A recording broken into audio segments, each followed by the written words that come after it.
Is that too loud? Is that all right for sound? I think that's going to be okay. They're apparently recording this in back, so let's maybe turn it down just a little. All right. Well, thank you so much for that introduction, and thank you for all coming out tonight. It is very much going to be a lecture that kind of puts it all on the table in terms of a kind of Freudian self-analysis that happened in preparing it, in terms of going through my own work really over the last 5 years with a few projects that start prior to that but begin to kind of reoccur as kind of evolutionary elements that are I think rooted at a lot of the thinking that I'm currently engaged in and a lot of the work that I'm kind of currently undertaking.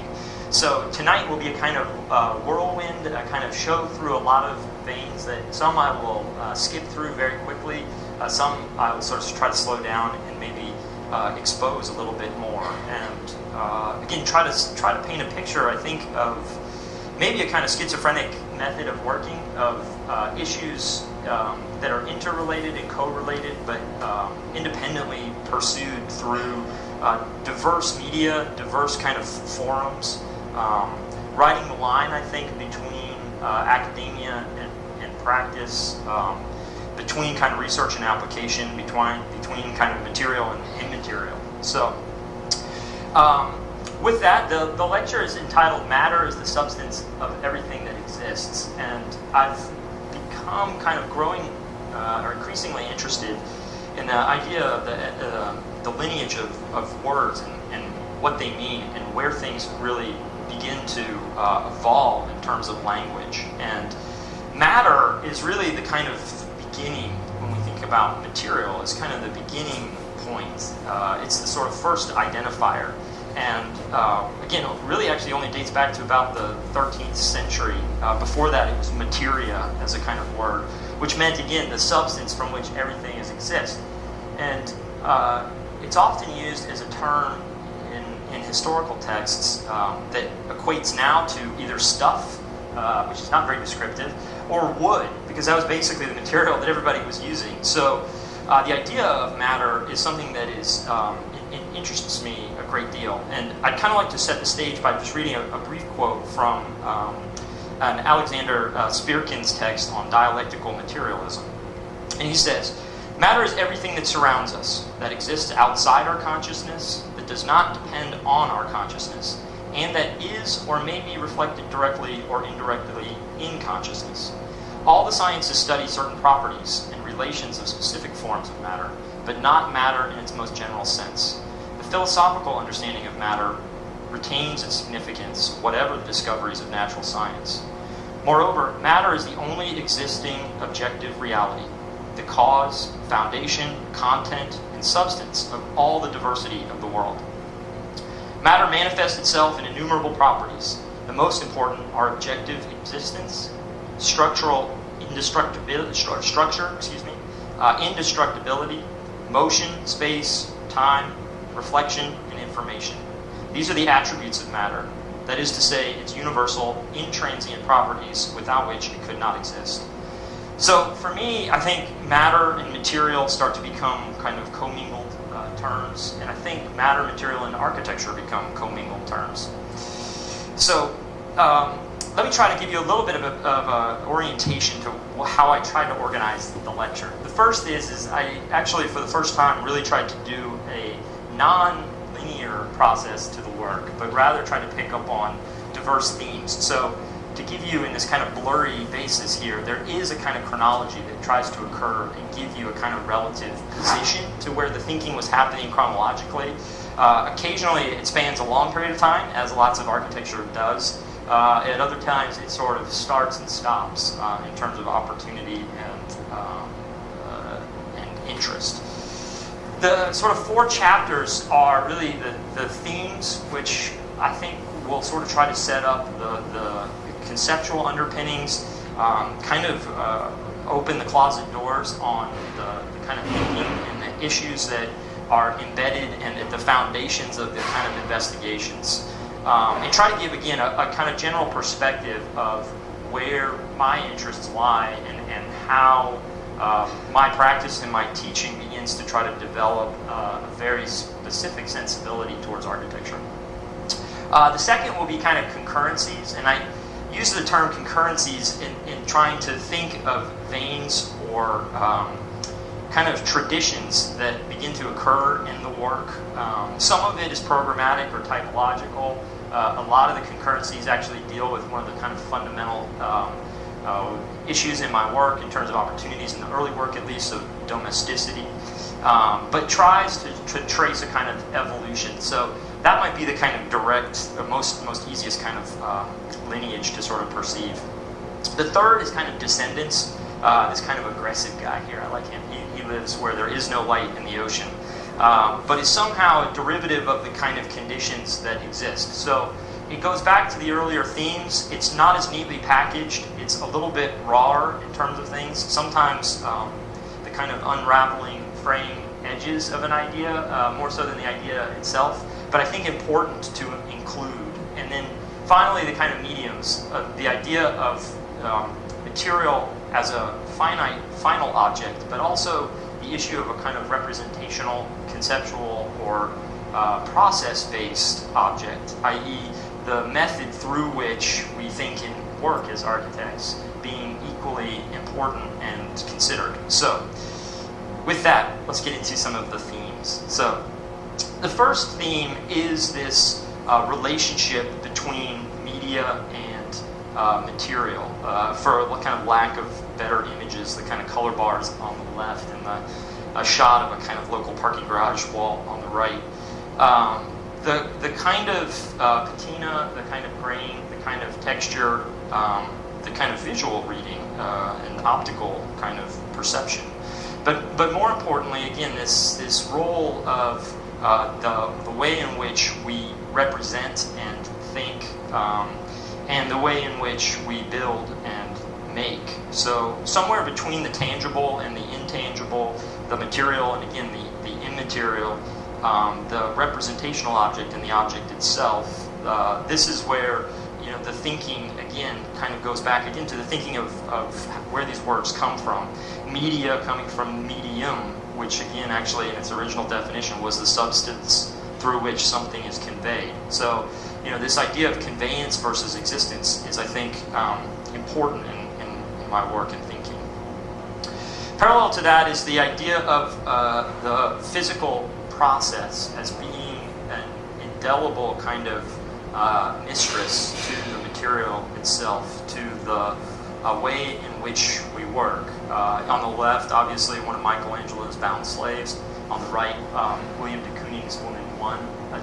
Two representations of the human figure, two very diverse media, two very different psychologies implied and extended through the material through which the artist, in this case, is working. And again, the resultant of that process on the material, and then that material on the kind of final form, perception, psychology, experience. And then, I would be dishonest if I thought I had everything kind of neatly wrapped up. So I felt like I needed to include a side that maybe spoke about some of the others. The kind of diversity of sub-themes, maybe meanderings, maybe misreadings at times, appropriations, whatever you want to kind of call them. But a strong belief in things like precedent and typology, extreme interest in the idea of vernacular as not just an extension of site, but of culture, of process and systemization, a kind of intense interest in a regimented quality to thinking and making. Type and variant, both in terms of formal as well as geometric principles. And all of these things as kind of working collaborators in terms of making. Tonight I think I could probably give you a lecture on any one of these slides, and I think on probably many of the projects that I will kind of talk about tonight.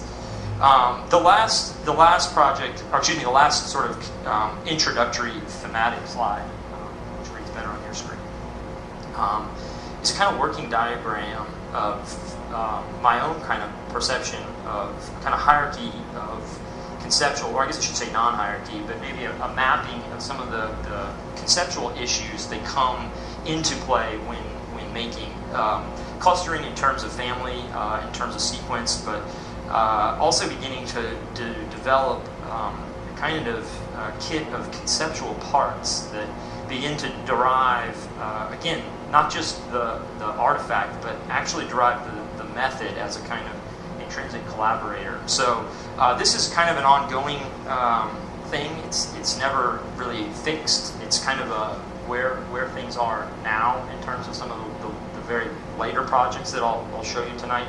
But again, deal with the kind of interrelationship of these elements and finding a way to both prioritize as well as balance their inner relationships and kind of dialogues.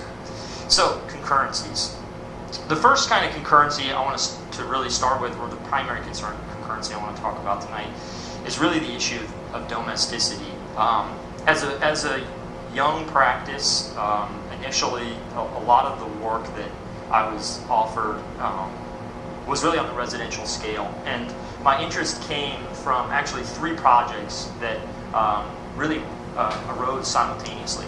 One that was set in a rural site in Urbana County in central Virginia, one that was on a suburban site in this repetitive suburb called Sable Chase outside of Houston, Texas, and then an urban infill site in downtown Atlanta, right on Peachtree Street, actually moving towards some kind of industrial neighborhood.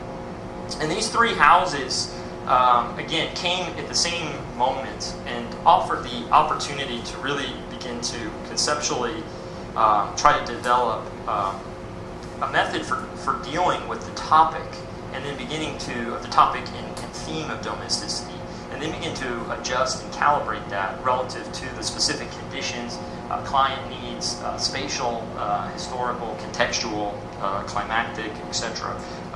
Sort of diversities localized in each one.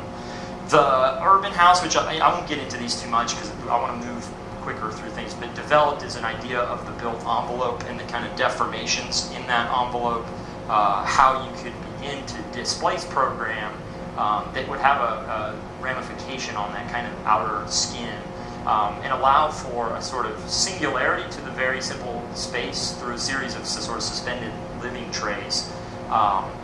There was a kind of development of a series of principles, which again I won't get into too much tonight, but that developed ideas about core, about public versus private, of sleeping versus living, about really trying to zone and sort of systematize the house relative to kind of conventional contemporary issues like the automobile, like how product moves in and out of the car, about how information moves and is stored, and about kind of ever-evolving kind of domestic trends. So the suburban house, again, set in this very repetitive suburban neighborhood in Houston, Texas, took advantage of the kind of no zoning. It had a 0 lot line buildability, and so it actually sort of aerosolized the house into a kind of field that really began to develop sectionally with a kind of day below and a night above, and integrated a kind of lived workspace,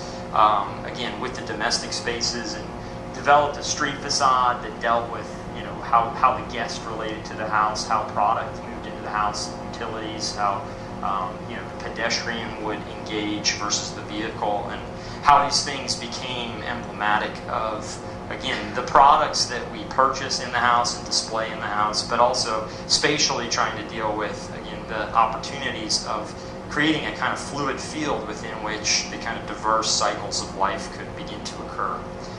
And again, you know, finally the rural house, which again had this much larger, obviously, kind of expanse on a very large site and a very kind of horizontal site that needed to integrate itself into the kind of productive landscape of the kind of larger module of the surrounding crop fields, and then a kind of localized garden. And here, each of the pavilions is actually dispersed, right? So the office versus the guest versus the living versus the vehicle into discrete pieces. And the house became much more about the module and the space of the machine that defined it. So everything was built on a kind of module of the combine as it could come through. And the automobile literally moves right through the middle of the house as a kind of turnaround, kind of cul-de-sac. The association of this rural kind of villa-like project and its ability to connect back through that kind of vehicular tether to a more sort of urban space was again the kind of beginnings of the thinking. From there, again, you can kind of see we're moving here. These are sort of early on, these projects. From there arose a kind of opportunity that was a combination of a real project and an actual competition sponsored by the Dalsupi Supel Rubber Company, a Dutch rubber company. But again, it took the idea of the single-family house as, again, an instigating point, but began to try to marry with it material kind of thinking. And again, the beginnings of a material thinking that could become much more responsive to how space and program could begin to adapt to the daily activities and kind of events of the house. So it began with the idea of, again, the competition brief requested that you use, or obviously requested that you use rubber as a primary kind of building material. But the interest in kind of seriality actually led to the kind of adoption of the rubber band as a kind of basic building block. The model and sort of formal layout of the house is actually quite simple. It goes to these two kind of interlocking rings, which you can probably see better here. One which is a horizontal glazed ring, and one which is a vertical opaque ring. So again, that kind of simple variation between public and private, or day and night, began to hold this kind of corner site in a kind of built residential neighborhood. Sorry, these drawings are very small, but again, the horizontal ring then becomes a kind of open public space, a kind of Nicean glass box. But down the middle, there's a kind of mutable wall, which is actually of these interlocking rubber bands. So it took a kind of track system. This was an early prototype of it, but it took a track system and kind of floor and ceiling, which had these delicate rods that kind of span between them. And then the rubber bands were simply woven along those. And what happened is that as you pushed on any one point, there was localized deformation. But then because the tracks could actually slide, there became a much larger kind of surface deformation. So essentially it became a kind of screen wall that could begin to move through the space and begin to sort of subdivide it. The other more opaque band became the kind of point of entry, a more privatized upper space, which had a series of plywood panels that kind of cracked back to reveal the light. And then some of the utility spaces were actually subterranean. But the interest was in this idea of this wall and the idea of the material and how it could have a kind of effectual as well as practical kind of response to form and to space and to kind of the functions of how it began to evolve. So, again, that idea of it becoming a kind of veil, a kind of curtain within the space, but one that, again, was materially derived. From there, the next project was a kind of larger undertaking that was entitled 20 Propositions for Suburban Living. But it really, I think, began out of a distrust in the one-off, a kind of dislike of the idea that kind of hyper-customization was the only opportunity for architecture. And really tried to, at the time I was practicing in North Carolina, which is a dramatically kind of suburban part of the country. In fact, there's a town called Cary, North Carolina, that in 1990 had about 2,000 people, and by 2000, when I arrived, was more than 200,000 people. So you can imagine the amount of growth that happened in a very short window of time, and the type of architecture that really emerged from that. And this work came out of a lot of clients who were coming to us and saying, well, here's what the builder begins to offer. Here's the kind of infrastructure that they can begin to provide. How do we insert architecture into that scenario? And how can we begin to find a way for design to kind of reclaim some of the territory that development has kind of taken on? And so the premise really started from a kind of fundamental rethinking of some basic principles about architecture, and not really reinventing the wheel, quite frankly. Very good things that probably every designer in this room would kind of take for granted. But beginning to bring that to really an underserved but really ubiquitous building type, this kind of single family residence. And so the goal basically was to derive a kind of series of guiding principles and rules that played within the existing systems, meaning the way in which projects are delivered, the way in which banks value and give financial loans for, the way in which building materials come as module elements, beginning to think about how cost is derived, and beginning to try to evolve from an idea about features and amenities, and try to bring back some of the most basic things like light and space and experience, those things that we all hold as touchstones in architecture.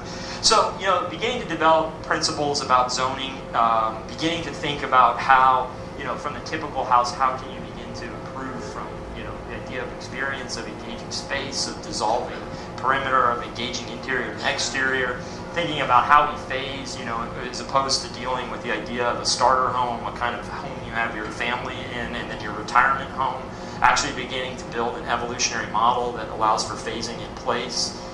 And from that was the development then of a multiplicity of solutions. And what was key about this was there were the idea of taking these sort of principles and applying them to those 20 houses which I showed you in the beginning. Now, they're never intended to actually be seen as a sort of single suburb, but instead we're actually meant to kind of intertwine and begin to develop a lot of the underdeveloped sites in some of the suburbs that existed.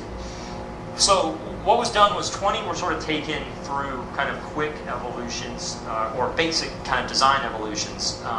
And then 6 were taken to a really sort of high level of detail and given a kind of full treatment in terms of thinking about constructability. They were sort of taken to contractors and priced. They were developed in a kind of collaborative manner to really begin to provide again, a more of a kind of a lateral readjustment, basically a this for that kind of thing, where, again, each was built on a standard 60 by 120 foot lot. Everything was subscribed to standard setbacks.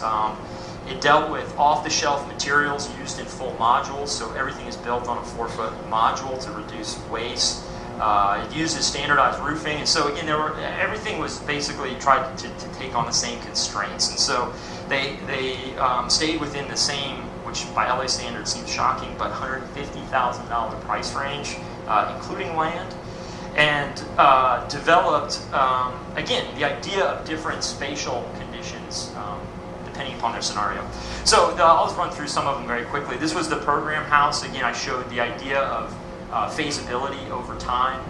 The house was actually zoned between a kind of day down and a night up, the kind of private spaces in a more simple kind of single-loaded corridor. Downstairs allowing for phasability over time. A kind of superstructural plinth was put in that held the utilities, and then over time pieces could be plugged in as kind of necessary. A lot of these, again, dealing with vernaculars. Here, the idea of the front porch, which turns itself inward, actually, to look across the field.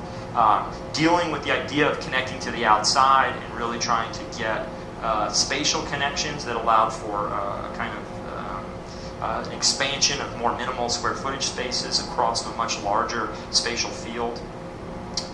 This was a gradient house. This actually looked at prefabrication, which was very large in North Carolina. It uses essentially the kind of single wide element, so it uses 2 of those elements and then tries to crack them apart. Again, bifurcating the house between a kind of free plan and a much more compartmentalized plan, and then setting that into the landscape in a very sort of specific way so that it drained water and left indigenous plants to exist around it. There's a lot more I could probably say about each one of these. But again, thinking about it structurally, so in this model, for example, using, again, conventional framing to show how you could, again, literally almost reduce any cutting from happening. The trying to develop simple roof scenarios, so a high parapet wall but still a pitched roof, which you can kind of see here. So again, the kind of flat roof fear could be assuaded, but you could still develop some of the visual effects you wanted. The Porch House, which again allowed for both feasibility, but it also allowed for prefabrication. That takes the idea of the single object and begins to disperse it across the site. It uses the porch, but turns it as a kind of central table into the site, and then gathers the pavilions around it. The boxes are then relatively opaque on the outside and very transparent and operable on the inside. And the premise was, again, both separation between a kind of public and private aspects, but the idea that you could actually reduce the amount of square footage in terms of actual interior space, but because of transparency and porosity, actually allow for a much greater perceptory, so that a house wasn't necessarily bought on square footage, but was bought on a sense of space and kind of scale. The Tube House took the idea of a kind of basic daily cycle. It took the kind of chronological elements of how we enter our house, the kind of garage to the entry, to the kitchen, to the dining, to the living. If you imagine your kind of 24-hour cycle all the way to your bed and then back out in the morning, it took that into a kind of linear condition and folded it between a kind of, again, a day and night, or day down and night up, and a kind of public-private. The goal of this one actually being, land is a sort of significant condition or cost condition. So the idea of developing the opportunity for double density and beginning to, again, think about other materials. So this uses a corrugated metal material as opposed to the others, which were using kind of cementitious fiberboard or plywood. Constellation House picked up on that idea of the double density and tried to really exaggerate it. Here, making a very, very simple kind of single-loaded shotgun-style house, but then trying to emphasize the roof and really develop the apertures of the roof, so that during the movement of the sun and the day and the seasons, different lights would naturally kind of turn on and activate different areas of the house. So the idea was in a very tight footprint that you could actually create a kind of diversity to how the space would be experienced based on the kind of time of day and the functional need and experience. And so to that end, the perimeter windows were shutterable and kind of fully locked downable, so that the top became this kind of series of chimneys, et cetera, et cetera. And then I think lastly, the Enclosure House, which used, again, standing seam metal, but used a kind of simple, full kind of matchbox envelope, and then put a sort of perforated front and then a transparent back. And zones the house very simply: a kind of front porch, a living, a central core, a back kind of private, a back porch, a backyard. So a kind of zoning, again, that's pretty sort of straightforward, but tried to be sort of smart. It takes these windows and kind of crops the sort of conventional neighbors in a way, so that you can see aspects of them, but never a kind of totality. And again, all working on these kinds of very sort of restrictive and sort of simple guidelines. And so from those 6, arose the other 14, which, these are sort of 7 through 20, which I won't, fully kind of talk about, but, ones that really tried to bifurcate the whole site, ones that dealt with sort of a perimeter and an interior, ones that got into more adventurous materials like ferroconcrete or, again, more topographic ceilings, etc. Again, began to deal with the relationship of landscape here, the Orchard House, so the idea of landscape and how it could interpenetrate and become productive, not just visual. And so again, the idea was not necessarily for any one of these houses, but was more as the idea of the collection and ultimately the multiplicity, right? The idea of the iterative capability of these exact principles when brought to architecture to have a kind of greater appeal. And, I'm preaching to a very sympathetic audience here, but it's certainly not the norm, particularly in the Southeast United States. So from that project actually arose a kind of another opportunity. Homeda, which is a kind of recently formed company, essentially wanted to develop a digital plan book or a kind of contemporary plan book where they asked, I think, 20 or 25 designers from across the nation to design houses that kind of, again, fit within these conventional sort of guidelines, but provided architecture. So the idea of going one step back even further, back to a kind of documentation phase, back to a kind of idea of architecture for the everyman. And so, you know, they asked me to design a house, which we actually took as a kind of iteration of a house we had done before that never got built, that fell through before the client built it. But again, it built off all the same principles. The kind of the emphasis of space, of site and configuration over you know, quantity or amenity, an honesty to the materials, a kind of modularity, a kind of sort of simple expressionistic kind of quality. So the house, which you can kind of see here in these basic diagrams, actually has two parts. There's a front kind of garage and studio part, which can be built or not built, and actually there's a series of different configurations that are given to it. And then the house itself, which is called the loop house because that's very simply what it is. You kind of enter on the bottom loop, fold around, fold up, and then bridge back. And so what it does is create this internal courtyard, right? So this is basically the entry. You're standing outside. There's a kind of table that floats you into the courtyard. This is the bridge of that top bar that's sort of floating over you. And then as you begin to move through the house, there's a kind of chronology to the events. You're getting from the highly public through to the kind of kitchen core, back to kind of family and guest elements, and then upstairs to very sort of simply allocated bedrooms and bathrooms. And so, you know, again, the house really, again, it involves using a lot of the same material techniques, a lot of the same sort of siding techniques, you know, simple details, but all done with very inexpensive, you know, crawl space and, so again, this is just some inches kind of fiberboard.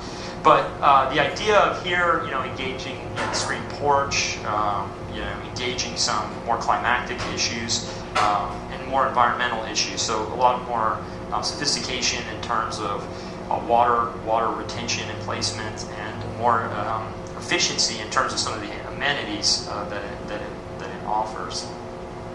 So from there, though, that was a project that actually kind of, again, was started in North Carolina. The Homeda element actually started in, when I came to Los Angeles. This project, which is called the LA Markings, was really a response to my coming to Los Angeles. So, you know, arriving here, joining the faculty at USC was a kind of bi-coastal move, a kind of culture shock. I mean, LA was a city that I always admired and loved. But wasn't one that, frankly, I knew that well. And, you know, coming to Los Angeles as an outsider, particularly in the real estate market, is very disheartening in terms of dealing with the astronomical kind of difference in terms of scale and scope, and, you know, beginning to understand that weather is what costs $500 a square foot, not architecture, right? And so the kind of spatial condition was something that felt nostalgic. Doing my undergraduate education in Houston and Rice, the kind of vast horizontal, the kind of rawness, the kind of almost anything goes idea. But that familiarity sort of against maybe the kind of traditions of urbanity was kind of shocking, and beginning to really sort of start to understand what public space was and what domesticity meant in terms of LA and its kind of diverse cultures, the kind of fantastic idea. LA is really the only city in the United States where there is no majority. Everybody's a minority, which is a really kind of wonderful and really hyper-democratic kind of idea. But again, going back to that idea of, okay, all right, I have a wife and some children, and I need to find a place to live. And so how do you begin to deal with LA, which again is so expensive and yet at the same time so underdeveloped in a way in terms of its kind of potential, and it's just these vast kind of abandoned spaces. And so again, in the sense of the 20 propositions for suburban living, there was sort of a series of all these great kind of leftover spaces that I wasn't necessarily really offering as a proposition, but potentially could be. But was my way of trying to introduce myself to Los Angeles, was like my way of trying to deal with this landscape.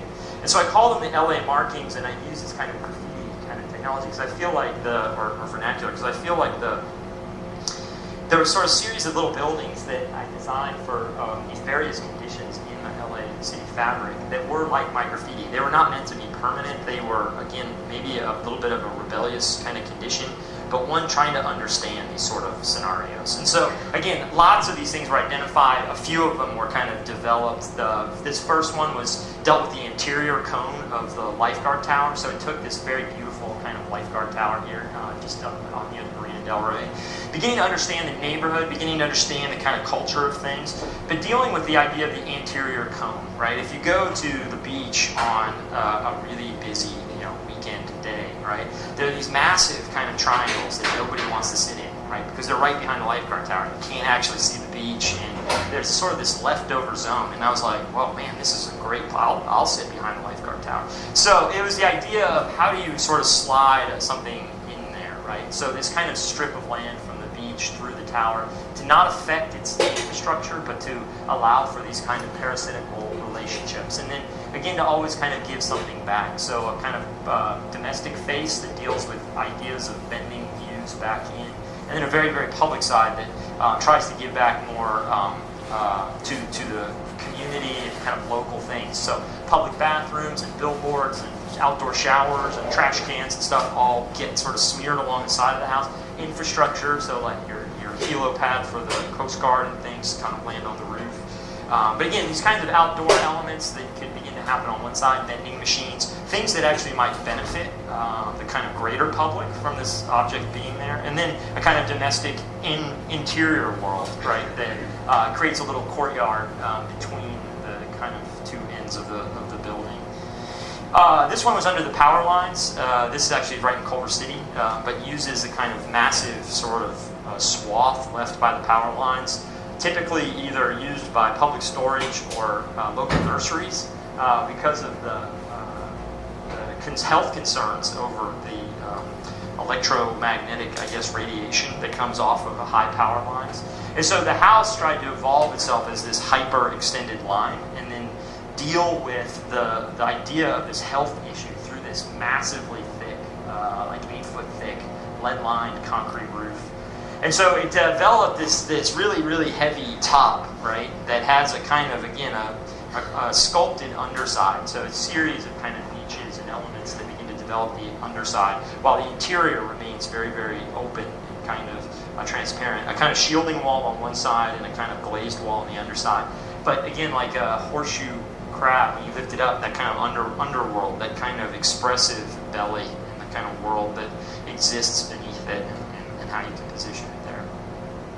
And again, that the weight of that heaviness, these kinds of tenuous columns, and the kind of delicateness through which the masonry floats over kind of glass walls, etc. This third one, which is already outdated because this was actually developed for the Expo line, which is now full swing, but when I first came was this kind of abandoned track, and took the idea of these fantastic kind of trucks that troll around the neighborhood, kind of at dusk, that sell vegetables out of the back of them. They're sort of like discarded U-Haul trucks, but they sell a kind of entire market of vegetables. It was the idea of a mobile residence, but again, the idea of giving back. So a kind of farmer's market on the ground level, and a kind of garden on the top. That's kind of sunflower garden for the kind of guys that sell these beautiful sunflowers at every intersection. But again, developing a kind of tectonic, a vernacular, a kind of referentiality, sort of moving billboard that would help to pay for it. This farmer's market that gave back to the community. A kind of self-sustainability in terms of the roof. The kind of the chaser car, this kind of pedestal car that you could kind of use for urban gatherings or kind of rallies or whatnot. And again, a kind of bridging somewhere between the kind of domestic realm and the kind of visual vocabulary of the railway itself. And then lastly, the kind of billboard house, which again is right up here on Expo, but used a lot of the billboards in Los Angeles because of their sight lines actually have this pretty significant vacant space between them. And so the idea was this again to try to piggyback on some of these ideas of infrastructure and sort of slot a kind of domestic house in between. So using a very, very narrow sort of slot of land in there, begin to develop a multi-level kind of reading. Again, not affecting the outside, although in this I think there was an argument for one side to become a kind of art board, while the other side was a kind of commercial, financial aspect. But the kind of layered elements, the kind of very efficient and effective production of a kind of rooftop terrace, and again, a very kind of delicate sort of insertion, at least trying to be. So that was really kind of relationship to LA, and again, this idea about what does it mean to be here, and what does the city mean, and what do I mean to this city, I guess. The Low Country Line house was a house that actually was for a client that's kind of, again, coming in from a sort of whole nother area for Gordon County, Georgia, which I was like, oh, Gordon, it all sounds like Borden, I love it. This has got to be great, right? So we tried to do all this sort of historic research and like try and begin to figure out how the kind of cartography and development and evolution of this place was, and begin to really understand this sort of very funny part of Georgia, which is not like southern Georgia, which is where all the peaches are, right? Which is the kind of agricultural land, and not even like northeastern Georgia, which is really the kind of mountains. It's the extension of the kind of Blue Ridge and beginning of kind of Tennessee. It sort of falls right between those, and it's kind of this weird low country. And so the house really began as a kind of evolution of the idea of place, and the kinds of buildings that exist, obviously the kind of dog trot and shotgun and variety of different vernacular typologies, but really tried to mediate what ultimately was what I felt an incredibly hostile climate. Georgia is, and maybe even heightened by living in LA. Going back to North Georgia is like stepping into a kind of swampy, humid bog, and insects the size of birds, and humidity and moisture coming from the ground, coming from the sky, coming from the air itself. And so trying to really deal with issues of I guess what you would call sustainability, but I think more just issues of site, issues of climate, of traditions of vernacular building. And again, I apologize, these diagrams are very, very small, but the idea of the roof, as opposed to being about shedding water, became about catching water, as opposed to being an impermeable exterior, becoming a very permeable element. Exposed to touching the ground, lifting up, I can't even see all these, about letting wind through, about as opposed to heating the entire space, doing a very specific heating and cooling so that you could localize things, and beginning to evolve the house so that in the winter you slept in a different place than you did in the summer, simply migrating through how you began to work. About the house not being about furniture inside, very small, but the house itself becoming the furniture. So those principles, again, developed a sort of very sort of simple diagram, essentially a kind of suspended plate, so that the building could sit very lightly on the ground and allow all the kind of natural movement of animals and water and all this kind of crazy plants through and underneath, and not really touch that, but actually really kind of address a sort of delicate, almost pier-like quality floating out over these elements. It took a kind of dog trot, but it sort of skewered it asymmetrically, so it created a sort of guest end and then a kind of living end. And this end actually becomes a kind of carport element. The roof develops with a series of kind of two different curvatures, kind of simple top, they're sort of inverted trusses, an inner which creates a kind of ceiling plane, and an upper which creates a water retention vessel. The two pinch to create a kind of forced air, a kind of exaggerated air quality, which is something that's really magical. One of my favorite parts of Monticello is Jefferson's bed. Whenever you go there, it's between his office and his actual bedroom.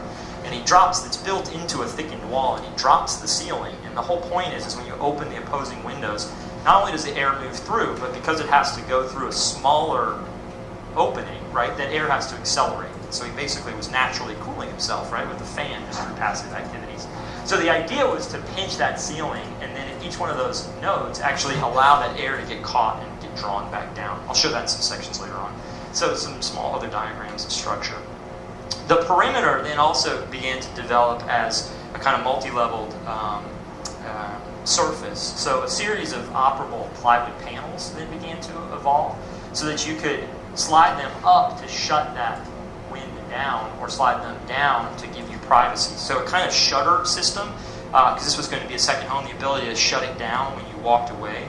But what that allowed was actually the development of a perimeter that could be independent of interior and exterior, right? So the spaces became courtyarded or internalized that were not necessarily interior spaces. Some of the zoning, etc., which I'll move through kind of quickly. So the house, again, exaggerates this line, tries to deal with prevailing winds that get funneled through, right? The shuttering facade. Inside, there's a series of louvered panels that allow for, again, air to open, screens to happen, tilt-down furniture that begin to occur. And all those roofs funnel to, so here's some stills from an animation, but all those roofs funnel to a series of trauma walls that then use it for, again, a kind of active or passive heating, excuse me. There's a thermal mass, so you actually use it to get kind of right here, you can see it right here, right? Some of those trauma walls. You can see that pinching, that's where the wind actually kind of comes in. This gets filled by one back here that dumps into it. Again, the floating, this is kind of, it's always floating, so again, air and everything moves underneath. The walls have this kind of glazing, the lower louvers, the kind of upper funneling that dumps the air. And again, that section varies, but through very, very simple kind of means, right? A kind of upper and a lower. So it's just a question of shifting where the dip happens. So here's a section through that, the dog trot kind of element. And then a very long kind of linear corridor, kind of carport space. The development of this very exotic kind of ceiling based upon the primary structure versus the secondary and tertiary roof systems. And so, from there, on the other end of things, which was again a kind of similar climate, was the idea of the 99K house, which was actually a competition for a house for $99,000 in Houston, Texas. And it was run by the Rice Design Alliance, this kind of national, international competition. And I entered this with Brian Andrews. When he was on the faculty, we co-designed this and submitted it, and it was chosen as one of the 5 finalists. But the house is, again, tries to be sort of optimized, kind of efficient qualities of things. Kind of Charleston-style plan of developing a side yard, a long linear porch on the side, kind of zoning between public and private, the kind of utility wall. The idea of these sort of high efficiency but individual air conditioning units as opposed to central air, which would allow you to actually only control the rooms you were in. Cross ventilation, so high ceilings. We had to do this for $99,000, but there was a huge agenda for sustainability, for livability, for all these kinds of things. So we had to at times spend the money, what we thought was wisely, on things like high ceilings and more natural lighting and screened porches, and then trim the money in other places. So as opposed to closet doors, you get kind of curtains or Murphy beds that kind of cover them. And there was a whole kind of evolution of a kind of life cycle use about how the building could evolve and then de-evolve. Again, everything was built on a kind of standard module, so waste was minimized. Everything is kind of full material joints, etc. And so we did very well. I think in the end it came in at $107,000, which is why we lost the second round, is what I was told. But we thought that was still pretty good for the amount of square footage, because they didn't want to count the porch as square footage, and it was kind of a tremendous sort of addition of space, but the kind of quality I thought was worth it.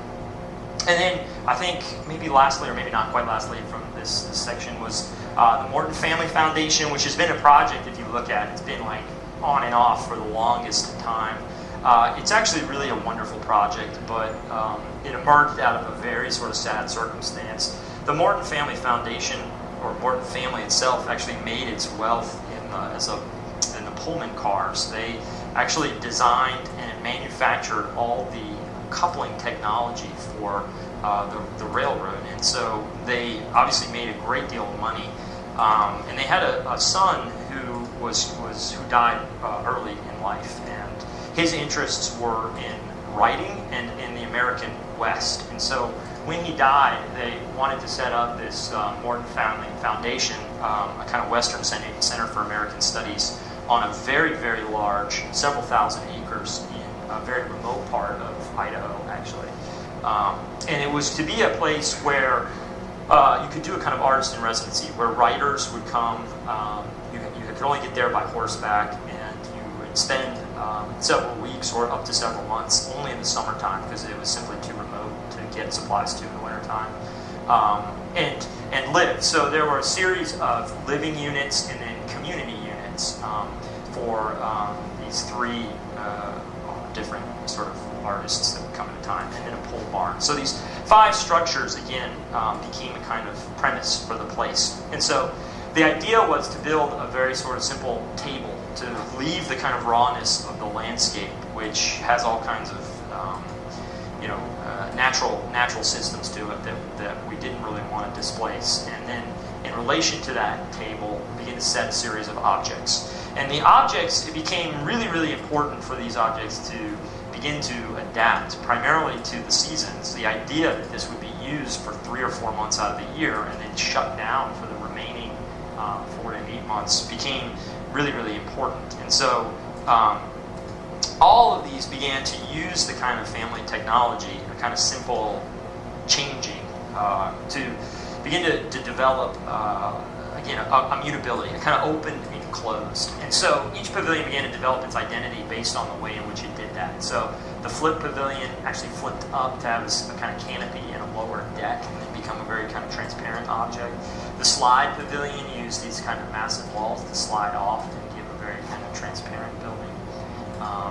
This was a lift flip, so it flipped on one side and then lifted up on the other side and created a kind of threshold gateway from the pole barn.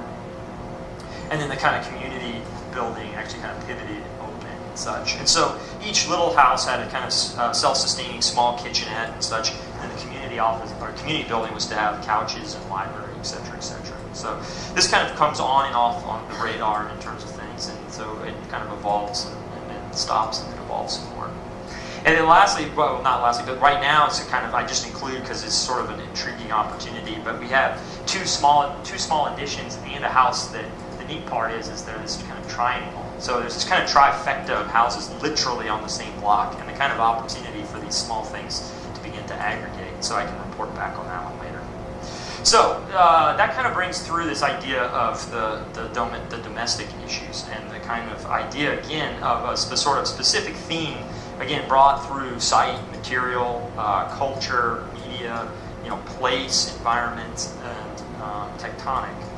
The descendants are less sort of straightforward, and again, they, I think, are equally kind of important to me and how I begin to work, but they each take on a different thing, and I'll try to pick up the pace because I can tell the time is already running late. But the experience mechanisms were kind of stemmed actually directly after the kind of 20 propositions. And after working with such specific, always towards an experience, but working within these sort of really, really strict building guidelines within these rule sets that were incredibly articulated and rigid, there was a desire to try to let go of some of these rules and actually begin to look at the idea of some of the fundamentals of architecture, the kind of experiential quality of things, about scale and light, perception, the kind of things that I was sort of interested in terms of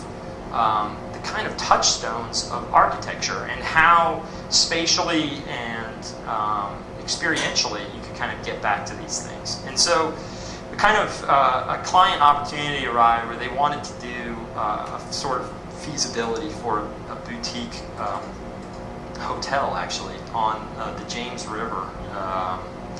And there was a large piece of land, a little bit over 100 acres, and they wanted the idea of a kind of aerosolized hotel that was integrated into the landscape and very much a part of kind of experiencing the outside. And so it became this kind of perfect opportunity to really get back to some of the kind of fundamental elements. And so, again, the idea of experience was broken into these diverse pavilions, each one internally driven, but really a fragment of the kind of collective whole. And not just talking about each of the pieces, but really talking about the interstitial space, which I don't think I show that well here, but you know, talking about that kind of sequence through and the kind of chronology through the entire thing. So each one began with an idea of threshold. This was a kind of entry and orientation point, a series where you left your car and began your kind of pedestrian journey that brought you to the different pavilions. There were a series of different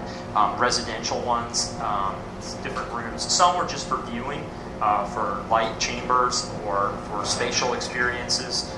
Some were actually community spaces. He had this collection of very funny, somewhere between painting and taxidermy that he wanted to show. So it was the idea of a kind of gallery space.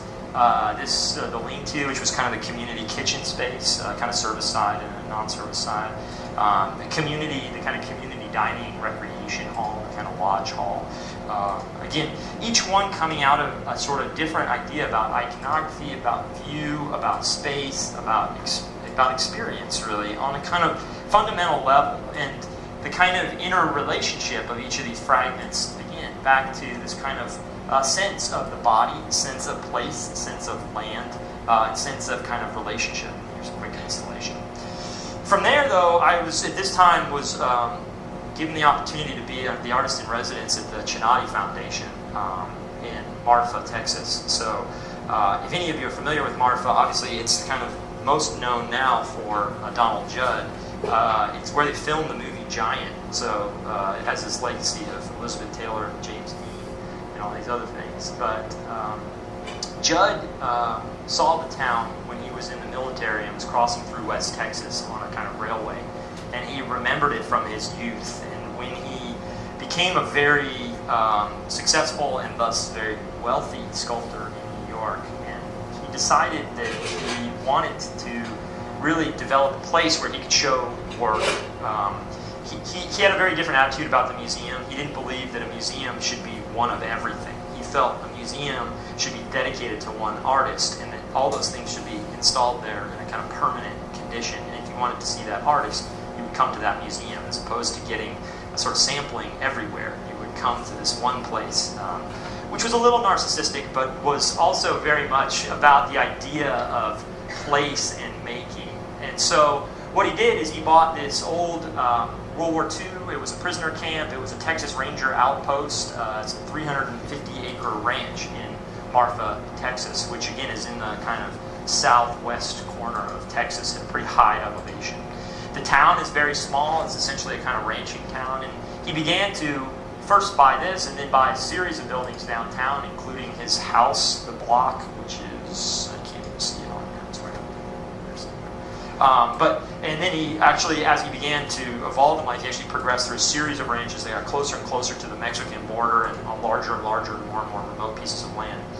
That being said, he began to install his work, his 100-mil aluminum pieces in these two buildings, his concrete pieces in this line, which you can see here, the 15 concrete pieces, or concrete groupings, a series of Dan Flavin installations. Dan Flavin was his good friend. Judd's son is named Flavin. And then Chamberlain downtown, some of Chamberlain's artwork. So again, that line that you can see, that kind of the aluminum pieces, these are the concrete pieces out there in this very kind of primal landscape. And so Judd also had started this artist in residency, which he gave, I think, to 3 or 4 people a year, where he gives you this building downtown, which is called the Locker Plant because it was the old meat locker. You got a building up at the Chinati Foundation to live in. They give you a little money, and then they give you keys to everything, which is just astounding. And so you're there for like 3 months in this very primal landscape, an incredibly kind of raw and monastic experience. This was about, right before our first child was born, and so it was this kind of time of kind of change and a kind of time of thinking about these experience mechanisms, which I kind of just completed, and started to really realize that I had still acted like an architect. I had designed an object to facilitate the experience as opposed to trying to actually address the experience itself. And so this installation, which is entitled Space Frames, came out of, again, the kind of domestic realm. It took 8 different domestic rituals, very sort of simple things like eating, watching, conversing, storing, things we do on a kind of everyday basis, but tried to really develop the experience as a kind of perceptory first point of departure in terms of engaging the work. And so it's a little bit complicated because if you look at it, you'll probably read it in a kind of conventional way. There were a series of 8 wall panels, okay? And then there were a series of 8 what I was calling constructions, because they weren't models, they were the actual thing. You could look at the construction as a kind of sculpture, you could look at the wall panel as a kind of painting, but they were intended to actually be looked through and stitched together to create this perspectival and perceptory experience. As an architect at Chinati, I felt like I was sneaking into a kind of artist territory, and so there was a conscious desire, though not working in conventional architecture, to use very conventional architectural materials. And so everything came from Home Depot. All the panels are hollow core doors. Everything's 2x4s. These are all house paints or spray paints. Everything was really like, I felt like, okay, as an architect, I have to work with architectural materials somehow. So the first point of departure for each of these in terms of experience was the idea of people, the kind of door viewfinder that is kind of ubiquitous, right, in everybody's home, but was a really important thing because it changed the kind of cone of vision, right, from our conventional 120 degrees to a kind of full 180. And what it did was it isolated each viewer and then engaged them in a very specific way with the work. And so again, what you did was you looked through, it's kind of hard to see, but you looked through an opening back at the panel. And so that whole space began to collapse. So these things, they don't photograph probably as well as they could, but there's kind of an engagement, the warping of perspective and shape and how things align, so how things began to move and work, allowed for a kind of direct kind of relationship. Again, that idea of foreground, background, middle ground, kind of layering of space, but again, all based on these kinds of, again, sort of domestic rituals, again, the kind of content of architecture. And the desire, again, here to actually be making the kind of object and developing the kind of experience. This was another opportunity. This was actually for a monument to the First Amendment that was in the Chicago Tribune building. It was sort of this iconic place in the front lobby of the Chicago Tribune building. Very prominent, beautiful building. And the idea of somehow creating a monument to the First Amendment seemed like a kind of perplexing premise. And so the idea was to think about how you could rethink the idea of a passive monument to an actual kind of active interface interaction. And so what I call the INFA, or the informational facilitator, actually, as opposed to being a passive thing, became an active kind of information portal. And so it developed essentially a series of monitors that had kind of randomly scrolling images, but then they pulled out to specific interfaces where each person could begin to actually either put an image on or actually begin to do kind of research. And then those were surrounded by a series of kind of oratorical platforms. So the idea that you could create freedom of speech through speech itself, through information, through a kind of facilitation and a kind of objectification. So in this kind of central rotunda, you kind of entered into the building and you saw this kind of floating object. And so those actual interfaces happened on a kind of sectional basis. And again, the idea of things being, as old as the kind of foundations of our country, but as new as kind of, contemporary events and what that means to challenging something that is a unique right in the world if we think about it on a global scale, but something that we use and procure on a kind of daily basis.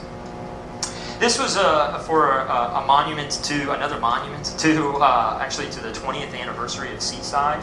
Again, they wanted a kind of gateway or a marker to denote the kind of new urbanist sort of miracle that they had produced in the panhandle of Florida. And what I thought was again, as opposed to doing a passive action, was the idea of integrating a kind of pedestrian bridge. Because if anybody's been to Seaside, it's sort of blankets the kind of major road that runs right along the coast. And so there's a few houses and things in front, and then the majority is actually behind the kind of thoroughfare. And so getting across that street is actually a kind of, you have to negotiate pretty fast traffic and kind of deal with a kind of separation from the beach, or separation from the reason why everybody's there. So the project really developed with sort of two sides. Again, this side of approach, actually from the west, which used a kind of single ribbon window to create a kind of oculus to the horizon and the kind of landscape. And then to the east, these distinct funnels that each stitched into the kind of architectural jewels, the kind of Stephen Hall, the Machado Silvetti projects, etc., scattered throughout Seaside. And so a very simple kind of open lattice weave that allowed you to kind of, again, move up and down on the opposing side. So again, you could simply bridge a very sort of ubiquitous condition. The Philbrook Museum in Tulsa, Oklahoma, asked me to design. They had a series of, they wanted to do a series of temporary landscape pavilions. They have a very traditional kind of Georgian museum, and then they have a very large sort of, they call it an art park, but ironically there's no art in the park. It's just really a kind of landscape. And so they asked a series of architects, I think people who won the Architectural League of New York's prize and such, to design these different pavilions. And so we were supposed to each design a single pavilion, and again, my thought was the idea of designing two that then could create a kind of dialogue with one another. And so, again, coming out of a perceptory sort of sensibility, one took all the kind of discarded tree trimmings. They had this amazing kind of mountain of tree trimmings in this landscape, and so the idea of using those as a kind of cloaking, a kind of camouflage, sort of natural quality, and then the other using a mirrored sort of faceted face. Again, the project had to all be done for $5,000, so something incredibly inexpensive. So all the substructure became kind of 2x2s. These actually are all your cheap bathroom mirrors, the kind of proportion of the sort of horizontal bathroom mirror. But what they developed was a series of frames, two objects, one horizontal, one vertical, same in dimension. The lattice, sort of a very simple stacking 2x2, so that you got an alternating positive and negative. And then on the ground plane and wall planes, there were a series of kind of folds. The folds became seating, the walls, they became oculuses or apertures. In the tall pavilion, there was a kind of impluvium to allow sort of water to kind of drip in. In the small pavilion, there were sort of series of cockpits that gave you kind of framed views back out to the landscape. And so on top of that 2x2, which ran on all 6 sides of you, there were a series of plywood panels that were laid down where you could actually walk, these kinds of orange plywood panels. And so the two were supposed to sit in the landscape and begin to kind of engage one another. So here you can see that impluvium, the roof folds down, and there's a kind of depression in the roof, excuse me, in the floor to catch the water. Here you can see how they bend to begin to set up a lounge or chairs, and again, they relate to these kinds of high-low portrait kind of conditions. And then the roof dips to let in light and various kinds of things. So again, a spatial experience, but it was one coming out of the kind of material tectonic and the kind of experience of things, etc. I won't even talk about this. There were a series of other competitions, the Stockholm Public Library edition. This was in Delray Beach. This was a series of installations to their, a sculptural installation in front of their city hall that used the sort of 5 senses to create these pavilions. Knowles Park, they asked us to do, again, they wanted to do this kind of monument, or they called it a sculpture, but they wanted a static object in this really beautiful little neighborhood park. And so we wanted to instead give them a kind of projection screen and this kind of illuminated tower wall, etc. The LA Liner competition up on, I'm sure some people are familiar with, up on Hollywood Boulevard. They wanted an interior project. We thought they had a kind of awful exterior. So the idea, again, of cladding that in the kind of iconic imagery of the mirror, which means a lot in terms of Hollywood, the kind of self-awareness, a kind of pivot wall that would open up and engage the street, and then inside using just a series of simple kind of movable walls. The TOGS competition, temporary outdoor gallery spaces. This was for an arts festival in Texas where they needed to do a series of buildings that could actually collapse back down every night and be movable. They had to all fit in a parking space. So this became an essay on operability, how panels could kind of swing open, a kind of collapsible canvas roof that you could just flip in on itself and then truck around. These panels all swing shut, and then the thing swings shut and then nests close, so you can see it grows from like a 1 to a 2 to a 4, and then the roof kind of unfolds and stuff. Project in China, the DMA was gracious enough to facilitate, but a very kind of exciting opportunity to work on a much larger scale. kind of spec corporate headquarters that needed to include conference rooms, meeting rooms, dining halls, some 4 or 5 residential units, kind of spa facilities. And so the project really emerged out of a kind of solid and then a series of subtractions that began to be taken out of that, and then a series of insertions where all the sort of ceremonial spaces were sort of put back in this Corten metal that slide into the kind of stone box. The center is actually a swimming pool at the base, and so the spa kind of lines all of that. And then it's sort of hard to see, but the towers and such are, the sections probably give you the best view, but the section, there's a series of voids that are removed for either landscape, for light wells, for circulation zones, so there's a kind of total sort of porosity. So, and here's some of the final construction photos. I haven't seen the final construction photos, but it looks fantastic. Unfortunately, I don't have one of the courtyard, which I think will be the most kind of majestic space. Sun shelter in Phoenix, the idea of, again, a very simple move, a kind of simple geometry that can begin to respond to use convective cooling, a series of kind of add-ons. It needed to be an adaptable system for a variety of different configurations. So it went from kind of small, medium, linear to uber kind of large. But again, uses a very simple kind of 4-sided cone. A variety of different processes for cooling.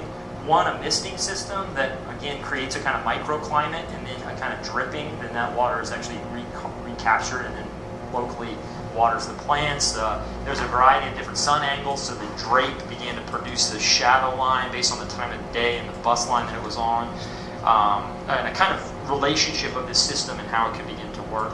A kind of fun competition, which was the idea of designing a bus wrap, which again took an idea about the kind of activity, kind of skeletal activity through the building, but then mapped that through a kind of pixelated leaf. So the idea of the kind of leaf to the field, and then here it is actually in the kind of wrap. So these are driving all over the East Coast. Kind of silly. Furniture, bookcase, chair, bookcase, that kind of, you got your chocolate in my peanut butter, your peanut butter in my chocolate kind of thing. The idea of hybridizing, so it took the module of the Corbusier's chair and used a kind of simple nesting, a single sheet of plywood, and kind of wrapped it in, you couldn't tell, but in the Julius Schulman, there's one of them in there. But again, the idea of fabricating, again, a chair that could become a kind of storage. And so, it was sort of an efficiency idea. The cradle actually moves, so you can rotate it in a series of different positions. There's 3 different joinery conditions, so how they lap or peg, so it can be flat packed, etc., etc. And it's for sale if anybody wants to buy one. And then lastly, I'll talk about some mediums. And mediums, for me, is a way of thinking. So drawing in the most traditional sense, there's still a strong desire for me to draw a human figure, to bridge that into architecture. These are some sketches of things. This is one Typolo ceiling. But the idea of, that I love this because it's the 4 continents that are all represented. So here's a kind of detail in the corner down here. But drawing and learning through looking at how other people represent. So the idea of taking a painter and beginning to draw his ceiling, which has always been kind of enigmatic, but also creative, sort of self-productive drawings. I have a kind of dual personality. I do exist between architecture and fine arts. My undergraduate was in both, and I have a gallery that that represents me, and I do a show every couple of years. So some of this work, again, bridges between ideas of architecture and art and representation and material, and just a directness with making. But they deal with the same simple ideas of perspective, of shallow space, of a kind of chronology or sequence. Some of furniture, obviously, some influenced heavily by Judd at times. But then trying to sort of set up the social kind of scenarios and the kind of relationships that you can begin to create a kind of dialogue of the sort of scenario that produced any one of those kinds of conditions. An intense interest in, again, the artifact, sometimes a serial artifact, and a kind of variability of it. Other times, these little vignettes, I think I have a better image of that later. Some of the shows, this was one gallery on the East Coast that represents me called Lump, and there's another in Texas called Gallery Urbana. But an interest, and these don't really photograph that well, but an interest in that there's a painting and a layering that begins to happen, and then these are all actually resin coated. So there's this hyper kind of glossy, almost like an automobile kind of finish that makes them sort of immaterial. There's an odd depth that occurs in a funky kind of lack of denotation of the hand in it, and a kind of desire to balance between those things. Again, they're kind of corners. They're definitively architectural. They're absolutely kind of spatial, but they're sort of the object themselves. These are a series of 3D printed sculptures that were done for a show. This actually screws into the wall, so you can imagine these is flat. They were called wall bubbles. It was the idea of taking your standard sheetrock, but you get this little bubble, and then this little event happens. So these funny people, are heads stuck in there or whatever they're doing, right? Ice skating around. So an idea of thinking about these little kind of spatial effects, and again, drawing, lots and lots of drawing, constantly kind of drawing. So this is, and if you notice, so now all the images are everywhere. So this is really kind of on the boards stuff, which I'm sort of hesitant to even talk about because I'm not sure it's got as much perspective as maybe it needs. But some of the things that I'm kind of actively working on and actively kind of pursuing. This is the USC data shop, which I think people have seen in sort of different states. It's, I think, in a very early state and a very late state at the same time. So, which is kind of exciting. But it takes, between the two bridges, it takes the sort of upper level above the shop cafe and kind of makes it one large room, sort of sandblasts it back to its kind of beautiful board back cast in place. And then it puts a series of pavilions in there that each house the digital technologies that we're going to have in the data shop or currently have squirreled away in different parts of the school. Each pavilion is fabricated with the same techniques that it's going to house, and ultimately any one pavilion could be scraped away and the kind of next kind of technology could be kind of inserted. The bigger move is maybe this kind of umbrella, this kind of second skin, a kind of performative outer skin, which uses the kind of sawtooth roof to get natural light from the north, and then has a solar component on the south, and creates hopefully the kind of zero energy building. But it also becomes a veil that, one, gives us an interstitial floor for all the ventilation stuff that is pretty heavy duty in terms of the shop, but also a kind of interstitial floor where you can actually go up and see some of the technology, etc. On the back side, the idea that we could all be outside tonight looking at our lecture as a kind of outdoor cinema. But a section through it, so the shop cafe, again, a smart classroom, the kind of beginnings of laser cutter pavilions, etc. The development of the two bridges is kind of social activities, a mailbox wall and a gallery wall. Some of the interior shots, early kind of renderings of the diverse kind of pavilions that are scattered throughout in the model. Another competition, a kind of tower for downtown, a kind of sustainable city by folding upward. I will talk about a church in West Texas, north of San Antonio. A lot of publications, a lot of writing, a lot of thinking. Things both popular, architectural record, but not popular, funny, other weird things. So, and then maybe the sort of biggest, the newest baby in the family. This is the material precedent, the typology of modern tectonics. This has been an ongoing project for probably the last 2.5 years, and just came out literally about 3 weeks ago. So you can all go to Amazon and get one right away. But it's a book that really tries to take, again, this idea of understanding materials. It breaks down in a very sort of methodical way. There's sort of 6 primary materials. So wood, masonry, concrete, metal, glass, and plastic. Okay.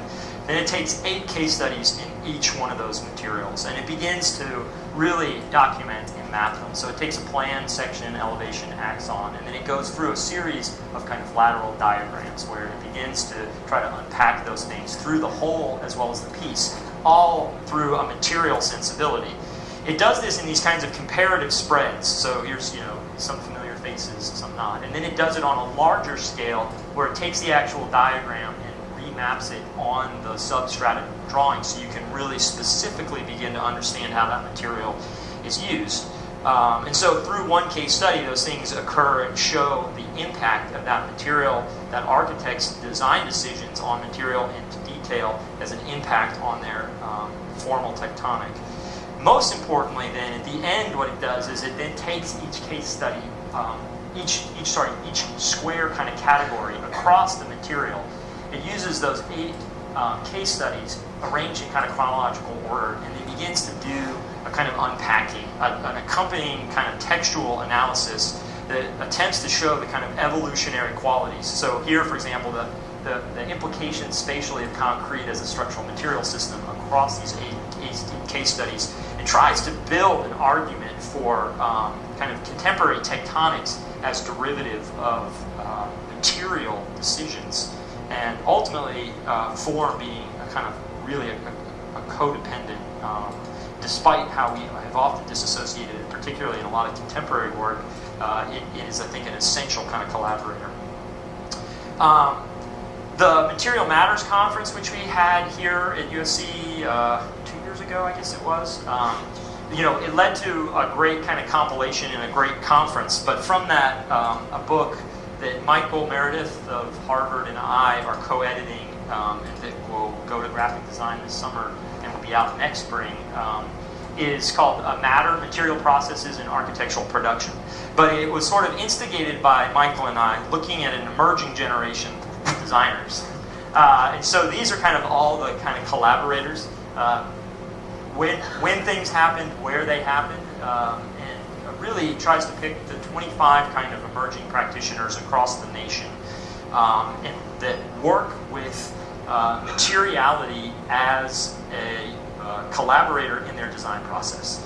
And each one really wrote a very specific essay that tries to deal with the issue of material across the broad spectrum, from energy to theory to form to detail, to take on their own kind of specific agendas and really give a kind of total, from the conceptual all the way through a design process, showing the kind of back of house technique, the sort of the digital, the manual, the kind of living, learning, kind of looping process to the kind of specific project that they've implemented.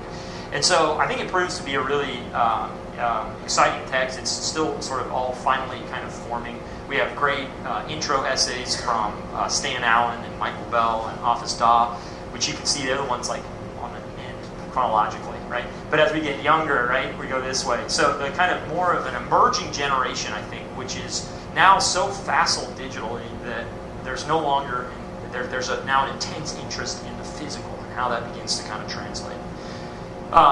And then a third book, this is Architecture Principia, Principles of Material Form. This is supposed to be delivered next summer and out spring of 2012, so I got a full slate. So in addition to practice and teaching, there's the idea of the residency is actually really important. And again, it's probably another lecture, but Chinati in 2004, the Atlantic, which is obviously Judd and Marfa, hugely influential. The Atlantic Center for the Arts, the Thompson Rose project, a beautiful architectural project nestled in the kind of wild landscape of Florida, right near New Smyrna Beach. But again, a series of pavilions for sculpture, music. You go there. There's, I think, 6 people in each media, and then you mix, and you have these dinner sets of music, and all kinds of poets were there. It's kind of a really fantastic thing. And then, so this is like by yourself monastic. This is with the group, and this is back to by yourself. So this is the Borchardt Foundation. This is, if anybody noticed, where I was gone last semester too. But this is the chateau they give you, and you sit in here all by yourself and get a little freaked out by how big everything is. And if you've seen The Shining, it's not far off, but it's very beautiful. Very, very beautiful. But you're surrounded by a lake, and you have your own drawbridge. It's quite wonderful. But what I was doing there was really looking at Ledoux, and looking at Ledoux from a material sensibility. The idea of Ledoux, and particularly the salt works, although I went and visited almost every still existing Ledoux project in France, but looked at the salt works as what I believe to be the touchstone of modern materiality, the modern impression of what materials are about. At this project, he does what I would argue is not architectural parlance, but actually material parlance, where the material itself begins to speak. So hopefully everybody knows the kind of utopian, the salt works. One enters on this massive kind of axis. There's a walled compound because this comes at a time, right, where salt is perhaps the most expensive commodity. Literally everybody had to come and go through the gatehouse, which was an outpost of the French military. They would check your pockets for stealing literally a handful of salt was like gold. So This was a process by which there were these huge furnaces, and they would actually take salt water and then from the water actually begin to evaporate it out. So you ask, well, why is this in Western France? And they decided that it was, Eastern France, and they decided that at the time it was easier to move the ocean than to move the forest. And so it was placed here because it's next to the largest forest in France, which they needed to cut down and use for fuel. And so they piped in this kind of amazing infrastructure, the salt water to actually diffuse these things. But what's fantastic is that, and I won't get into all this, but there's a kind of evolution in the project that happens. The introduction of Ledoux's order, which is really significant because it alternates a pure geometry of a circle and then the square. And it begins to evolve essentially the primitive block of stone from which the column came and the column simultaneously. So there's an expression of the process and the volumetric kind of subtraction. When you enter in, you actually go through this kind of grotto, this kind of faux grotto of a salt mine as you enter into the project. I'll show that better here. But you move through this Doric portico into this grotto, and then you arrive at the kind of overseer's house, which has the kind of oculus, the all-watching eye that literally can survey everything in the concentric ring. So here's that grotto. And then as you move in, those columns, right, which have this kind of alternating quality. And the kind of intense analysis of the kind of modularity and the kind of process of making and the sort of history of the kind of evolution of form and the iterations that he actually did. There's a series of pre-forms to the hemisphere, that actually cruciform schemes and colonnade schemes that were kind of preordained. But the real interest in this idea, again, of the sub and the existing and then the substratum, the idea of the pure form and the natural form, and really trying to engage those two together. And then throughout the project, there's a series of these which are sometimes blank and sometimes actually windows. Here you can see some of the reflections. But they're the implications of vases that are sort of supposed to be spilling out the salty brine. But what's really magical about this whole project is that when they evaporate the salt, they basically aerosolize it, which creates a high chlorine content, which is incredibly destructive to the limestone. So literally the building would dissolve away. And so some of these, they're supposed to be dissolved, but some are like fully almost like morphed. So there's a kind of self-finishing that goes from the idea of an industrialized process. This is one of the first sort of factories that we're seeing. But the idea of a material as a romantic sequence, as a conceptual application, and then ultimately a useful thing. And so the idea of the spining and how that begins to reoccur back to things like Judd and other things. That project led to a very specific installation that's supposed to happen this fall in Silver Lake, Materials and Applications Gallery. I won't go into it because I'm way over time. But there's two figures, a chain link and a plastic kind of figure. And they're both about light and the way in which we perceive and experience light.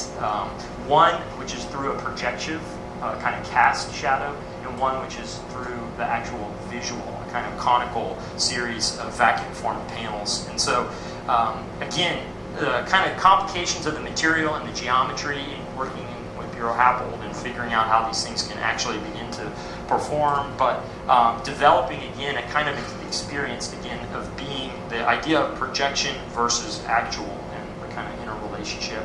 The geometries come from very simple things. This is a bent barrel vault into an absidial relationship with kind of two cones. So it's basic kind of descriptive geometry. With the help of Andrew Atwood and a kind of very complicated CATIA model, we were able to set up the mold drops as a fix. So there's only 6 molds that make all these pieces. And that's able to be kind of mandated based on the drop and the cut and a variety of other things. So hopefully I can invite you all in the fall. And then building a kind of model, et cetera, et cetera. In the night shot, which is kind of inversion of the day. So the kind of last slide I'll leave you with is obviously the kind of Laude's primitive hut.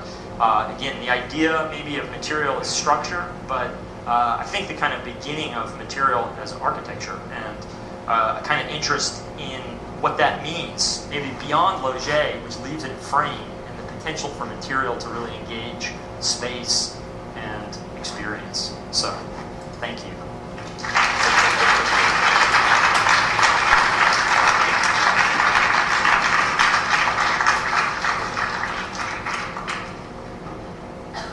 It's late. If there's any questions. Is that all I know? This is all the stuff I didn't talk about. So there you go. So.